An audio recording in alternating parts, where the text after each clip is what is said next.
Yo, what is up YouTube? It is Essie here and welcome to the final episode of this season with Swansea City. Or is it the final episode? Well, you'll have to wait until the end because I do have a little bit of a twist for you at the end of the video, and it probably would surprise you as it did surprise me at the time. But getting back to the video, we're fighting for that 5th position spot and Newcastle are in there. I think they're on 63 points. I'm not too sure exactly what points they're on. But we're fighting for that 5th position spot, if I can get my words out. And we're, I think, 4 or 5 points behind them. So obviously we need to win these games. But unfortunately for us, the fixtures aren't in our side. We had Manchester City, and then just 3 days later we have Man United. So going into this match, I did have to kind of rotate my squad because quite a lot of my players were on low energy levels, which obviously isn't a problem at the end of the season because you only have a few games left. But like I said before, Man United were only 3 days after this game, so I obviously needed to rotate my squad. Otherwise, they would probably get injured or be very low that I couldn't even play them. So I did have to bring on those more inexperienced players. So I really did struggle in the first half. But in the second half, I had a few more chances, and what a shot that was from the Macross in the bottom right corner of the goal, giving Joe Hart no chance with that. I really did struggle to break through Man City's defence, so I did decide to take a chance there outside the box with the Macross, and it turned out to be a great result, and it did end up at the back of the net. So I did bring on Dyer and Pablo Hernandez, the more experienced players who could close the game out and maybe even get another goal to bring us the lead.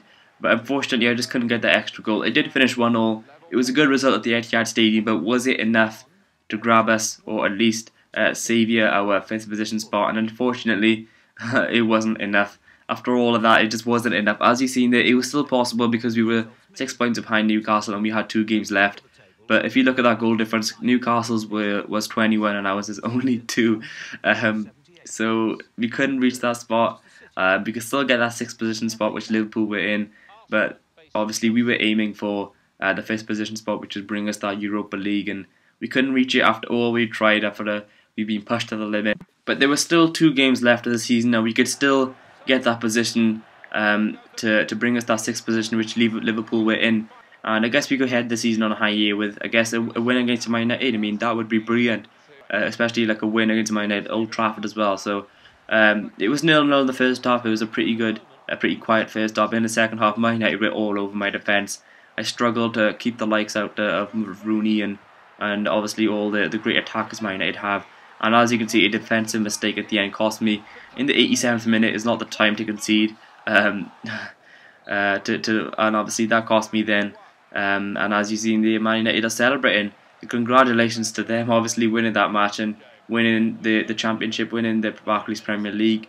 But obviously heartbreaking for me because we tried so hard and being pushed to the limit. We've been doing our best at nearly every game to try and reach that 5th position spot, and at the end we just couldn't reach it. But I guess we could improve next season, and there's always things to improve, and I'm like 90% sure that we will reach that 5th position spot, especially the way we played in these last episodes. I think really like November time or December time cost us. We did have a very good start, and I think in the middle of the season our performances dropped, which I think cost us those points, and we should have really picked up those points from like Wigan and teams like that in Cardiff, which we weren't doing at the start of the season, and it cost us, I guess, the 5th position. And obviously the goal difference as well, which was a lot lower than Newcastle's, that cost us.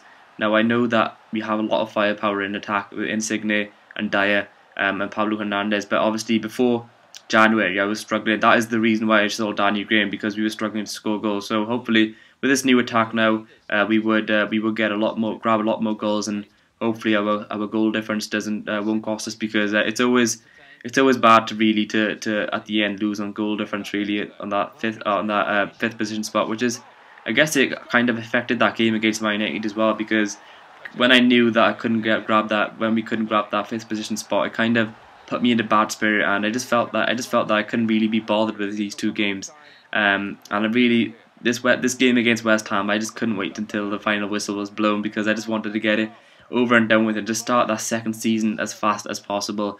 But it was winning 1-0, and what a goal this was from Insigne. He's been so impressive for me this season since January. I think he scored 13 goals already since January, so that is impressive, and I'm really excited to see how well he can do next season and how many goals he can grab as well. But it did finish 2-0, so we did finish the season with a win, which is obviously very good to end the season on a high.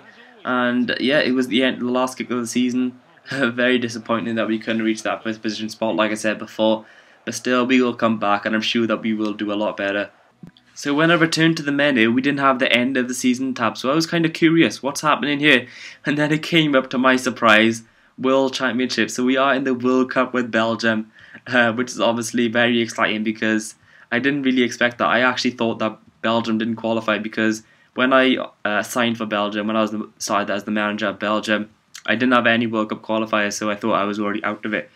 But it came to my surprise, obviously, that we are in there, and one opportunity as well to maybe even get a good cup run and get some glory as well, get some trophies, because at least there's another opportunity for us. Obviously, after trying so hard in the league and not reaching our target, and I guess we have another opportunity here with Belgium, and a great opportunity as well to win the World Cup. So it's very exciting. I am going to be doing the next 2 episodes now with Belgium, with our World Cup run, so stay tuned for that.